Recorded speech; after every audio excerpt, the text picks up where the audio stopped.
Assalamualaikum warahmatullahi wabarakatuh.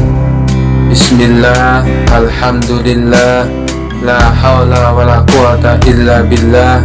Allahumma sholli ala Sayyidina Muhammad wa ala ali Sayyidina Muhammad. Dikisahkan di kampung Abu Nawas ada seorang pemuda yang suka iseng dan berbuat usil.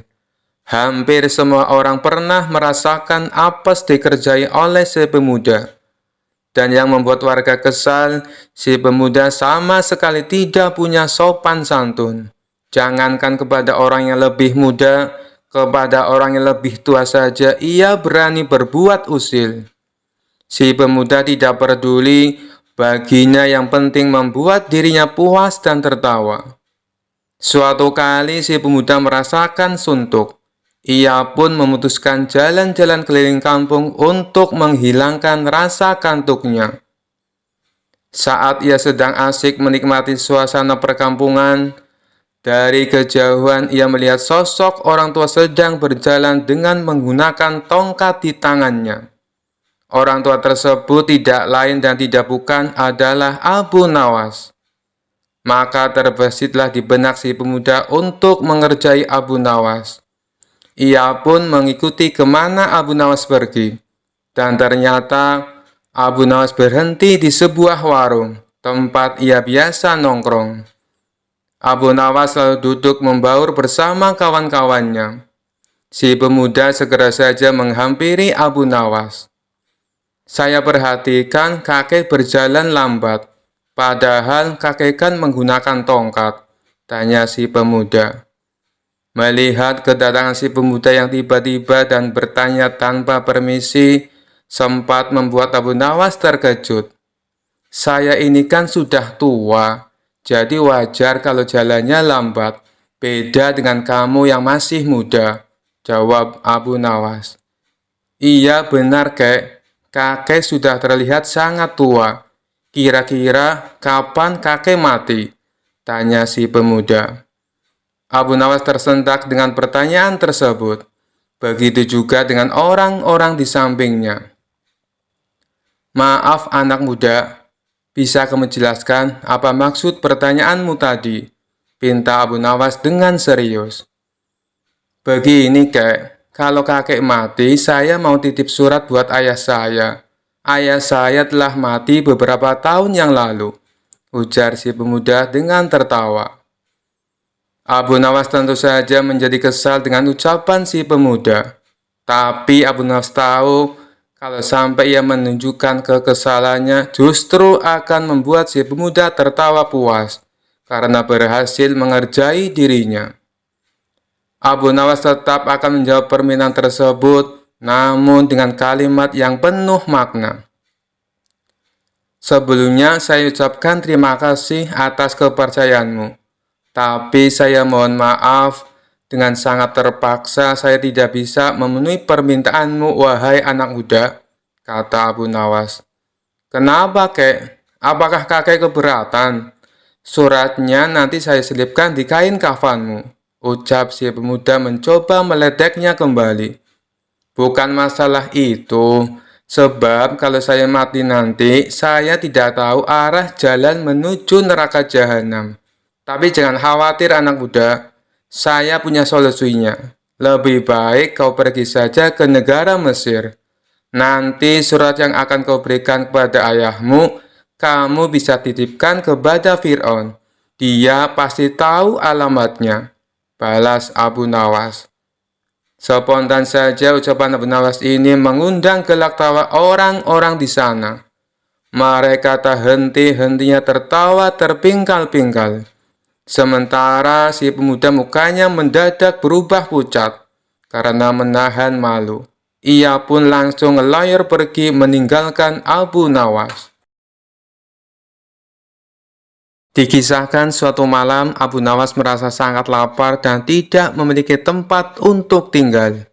Dia memutuskan untuk mencari tempat yang tenang untuk bermalam. Ketika Abu Nawas berjalan di dekat kuburan, dia melihat beberapa makam yang baru digali. Tanpa ragu, Abu Nawas memutuskan untuk menginap di salah satu kuburan tersebut. Saat Abu Nawas tengah tidur di kuburan, tiba-tiba ada seorang pemuda muncul dari dalam kuburan yang baru digali. Pemuda itu sangat terkejut melihat Abu Nawas di sana dan bertanya, "Siapa kamu? Apa yang kamu lakukan di kuburan ini?" Abu Nawas tanpa kehilangan kecerdasannya menjawab dengan tenang, "Oh, maafkan saya. Saya datang ke sini mencari tempat bermalam, bukan untuk mengganggu siapapun. Tapi sepertinya saya salah tempat. Kalau begitu, izinkan saya pindah ke tempat yang lebih sesuai." Pemuda itu tertawa dan berkata, "Tidak apa-apa, kamu bisa tinggal di sini. Tapi, kenapa kamu memilih kuburan untuk bermalam?" Abu Nawas dengan cerdas menjawab, "Saya pikir di sini tidak ada yang akan mengganggu saya, setidaknya sampai hari kiamat." Suatu hari, berita tentang ular raksasa yang mengancam kota Abu Nawas menyebar dengan cepat. Warga kota hidup dalam ketakutan, dan para pemimpin memanggil Abu Nawas untuk membantu mengatasi masalah ini. Abu Nawas datang dengan santai, melihat ular raksasa yang memangsa hewan ternak dan menakuti penduduk. Tanpa rasa takut, Abu Nawas mendekati ular tersebut yang berada di tengah jalan. Warga kota yang khawatir bertanya, "Abu Nawas, apa yang akan kau lakukan? Ular itu sangat besar dan berbahaya." Abu Nawas dengan senyum tenang di wajahnya berkata, "Tenang saja teman-teman, saya punya cara untuk menundukkan ular ini." Ia lalu berjongkok di depan ular sambil memperhatikan gerak-geriknya. Sementara warga kota menyaksikan dengan bingung. Abu Nawas mulai berbicara dengan ular itu seolah-olah mereka adalah teman lama. "Hei ular raksasa, apa kabarmu? Sudah lama sekali tidak bertemu. Bagaimana dengan keluargamu di gua besar itu?" Warga kota semakin heran mendengar ucapan Abu Nawas. Namun secara mengejutkan, ular raksasa merespon dengan perlahan dan mengangguk-angguk seolah-olah mereka sedang berbincang-bincang santai. Abu Nawas kemudian berbicara kepada warga kota. "Ternyata ular ini adalah teman lama saya.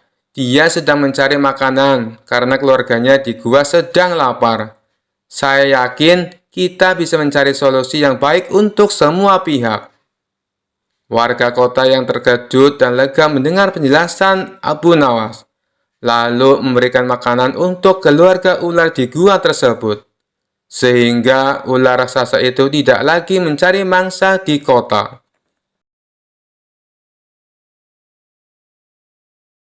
Suatu malam, Abu Nawas sedang berjalan di sebuah padang pasir. Tiba-tiba, dia dihadapkan oleh seorang jin yang sangat kuat dan bijaksana. Jin tersebut menyatakan bahwa dia dapat memberikan 3 keinginan kepada Abu Nawas, tetapi dengan syarat bahwa setelah 3 keinginan tersebut terpenuhi, Abu Nawas harus memberikan nyawanya kepada jin tersebut. Abu Nawas meskipun cerdik, merasa khawatir dengan syarat tersebut. Namun dia menerima tawaran jin tersebut dan memberikan 3 keinginan. Keinginan pertama, Abu Nawas adalah memiliki kekuasaan yang setara dengan raja. Keinginan kedua adalah memiliki harta yang melimpah. Dan keinginan ketiga adalah memiliki kekuatan untuk mengendalikan waktu. Setiap keinginan Abu Nawas segera terpenuhi, dan dia hidup dalam kemewahan dan kekuasaan. Namun setelah beberapa waktu, Abu Nawas merasa takut akan dekatnya saat untuk memberikan nyawanya kepada jin tersebut.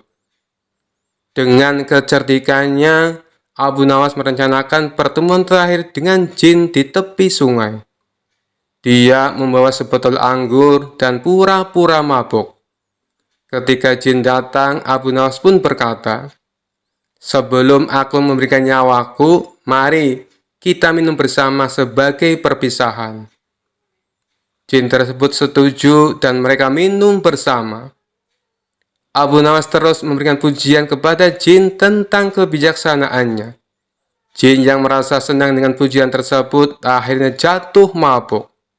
Saat jin tertidur, Abu Nawas mengikatnya dengan rantai yang sebelumnya disiapkan. Ketika jin sadar, dia menyadari bahwa dia telah tertipu. Abu Nawas dengan cepat mengucapkan 3 kalimat Bismillah dan menyuruh jin kembali ke tempat asalnya. Dengan kecerdikan Abu Nawas, dia berhasil melepaskan diri dari perjanjian berbahaya dengan jin dan memenangkan pertarungan tanpa kehilangan nyawanya. Suatu hari, Baginda Raja dilanda masalah yang membuatnya tidak bisa tidur. Sedangkan masalah yang dihadapinya hanya Baginda Raja sendiri yang tahu. Meskipun Baginda Raja banyak masalah, namun ia sengaja merahasiakannya dari orang-orang sekitar, baik kepada penasihat istana maupun Abu Nawas selaku sahabatnya tempat berkeluh kesah. Padahal sejatinya Baginda Raja ingin rasanya melupakan masalah yang menimpanya. Kalaupun bisa lari menghindar, tentulah ia akan melakukannya. Tapi kenyataannya, permasalahan yang dihadapi terasa seperti mengikutinya kemanapun Baginda Raja pergi. Sejak saat itu, Baginda Raja sering terlihat melamun seorang diri. Kemudian penasihat istana mendekati Baginda Raja. "Maaf Paduka yang mulia, hamba perhatikan belakangan ini Paduka terlihat murung.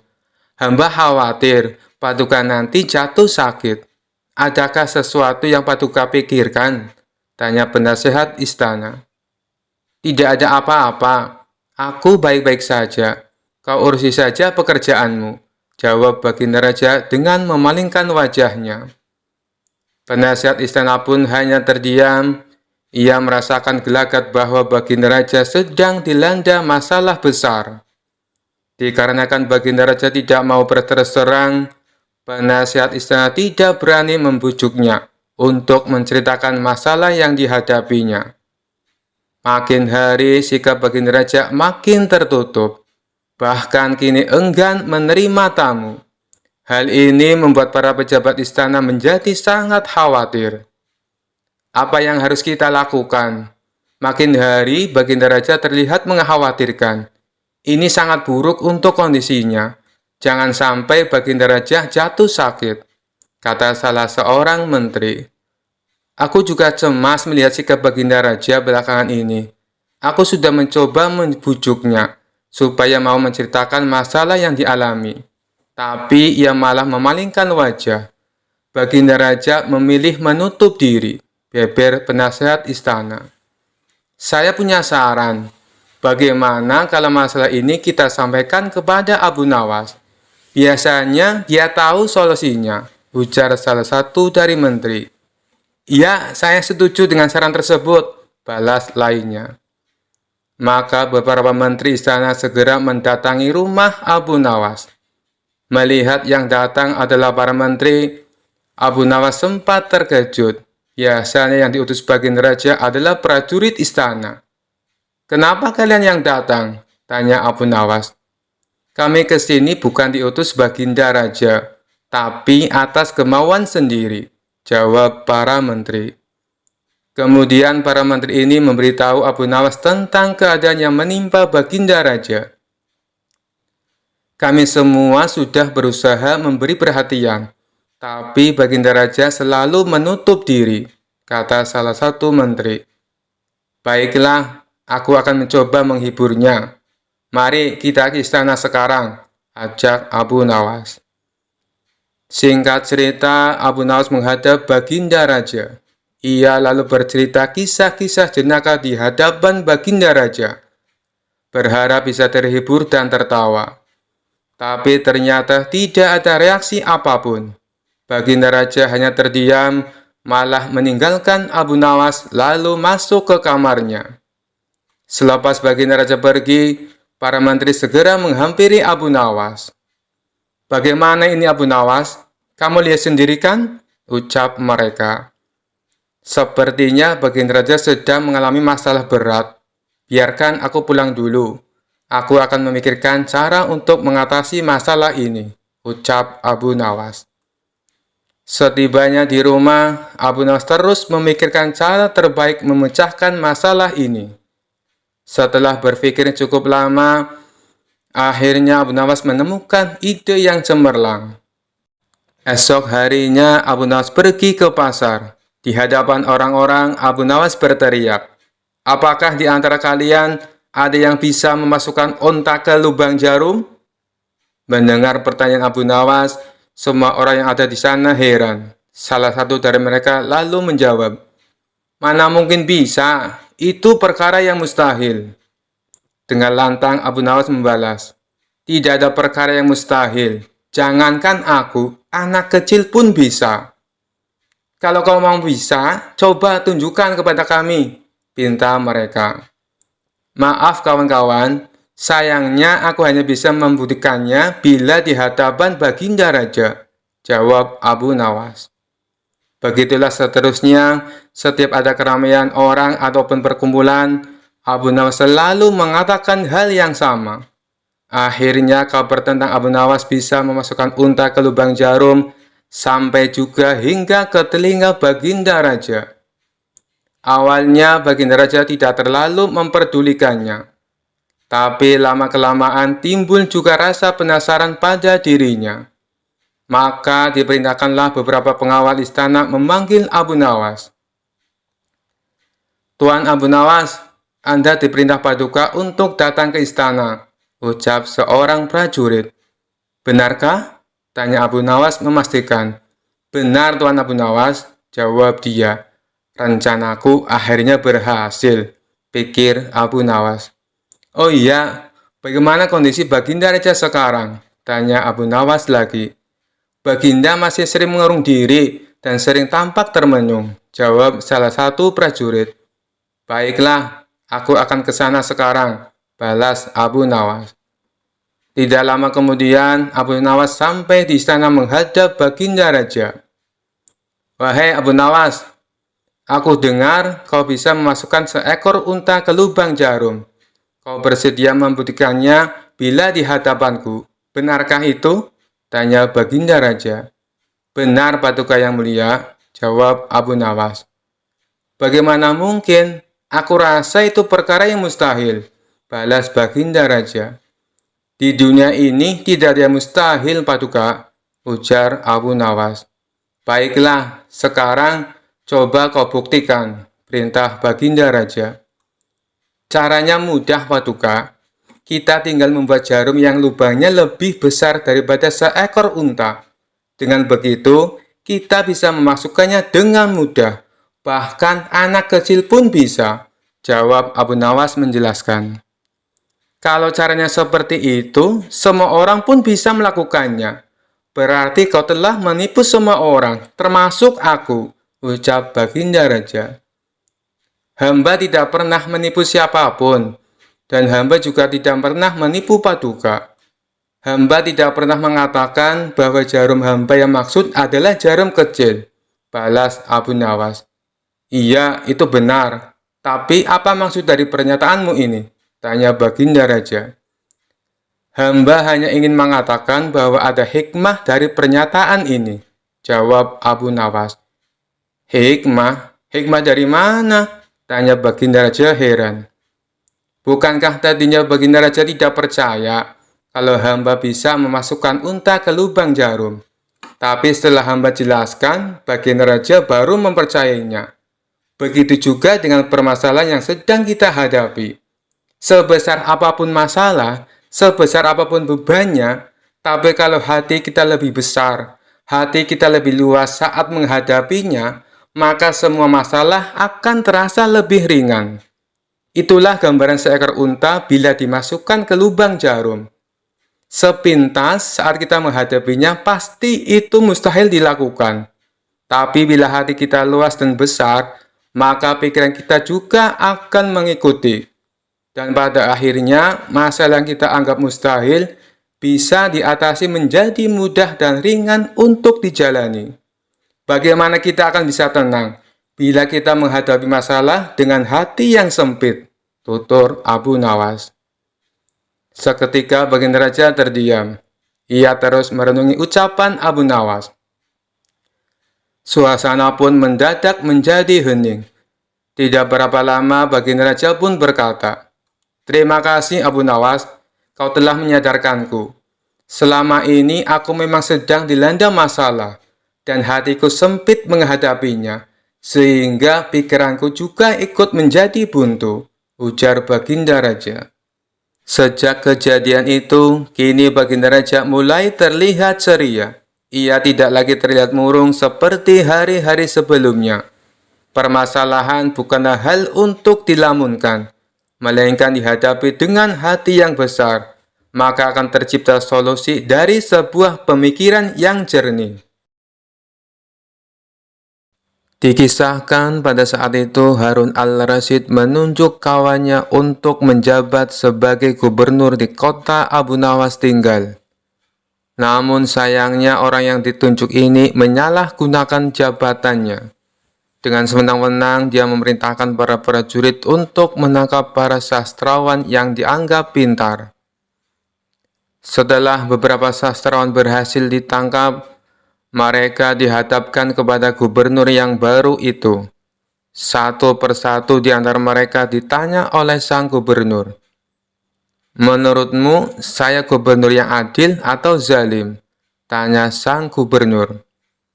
"Anda adalah gubernur yang zalim," jawab sastrawan yang pertama. Sang gubernur terperanjat dengan jawaban tersebut. "Apa alasanmu?" tanya sang gubernur. "Karena Anda telah menangkap kami tanpa sebab," jawab sastrawan pertama. "Prajurit, masukkan dia ke dalam penjara. Besok dia harus dihukum mati," pinta sang gubernur. Sastrawan berikutnya dipanggil dan diberi pertanyaan yang serupa. "Menurutmu, saya gubernur yang adil atau zalim?" tanya sang gubernur. "Tuanku adalah gubernur yang adil," jawab sastrawan yang kedua. "Apa alasanmu?" tanya sang gubernur kembali. "Karena tuanku sangat memperhatikan rakyatnya," jawab sastrawan tersebut. "Kamu pembohong. Prajurit, masukkan dia ke dalam penjara. Besok dia harus dihukum mati," kata sang gubernur. Begitulah seterusnya. Apabila dijawab adil ataupun zalim, sang gubernur tetap memberikan hukuman mati pada para sastrawan. Kemudian, beberapa sastrawan yang belum tertangkap mendatangi rumah Abu Nawas. "Tolonglah kami, Abu Nawas. Beberapa kawan kita dijatuhi hukuman mati," kata mereka penuh khawatir. Abu Nawas terkejut mendengarnya. "Kenapa gubernur melakukan hal itu? Bagaimana ceritanya?" tanya Abu Nawas heran. "Kami sendiri tidak tahu, Abu Nawas. Tanpa sebab, gubernur yang baru menangkapi para sastrawan di kota kita. Lalu mereka ditanya satu persatu, apakah dia gubernur yang adil atau zalim. Bila jawabannya zalim, akan dihukum mati. Bila jawabannya adil, juga tetap akan dihukum mati," kata mereka menjelaskan. "Pasti gubernur sakit. Dia sudah tidak waras," ucap Abu Nawas. "Itulah kenapa kita ke sini, Abu Nawas. Kita mendatangimu agar kau menyelamatkan kawan-kawan kita. Sebab rencananya besok kawan-kawan kita akan dihukum mati," tutur mereka. "Baiklah, aku akan ke istana gubernur sekarang juga.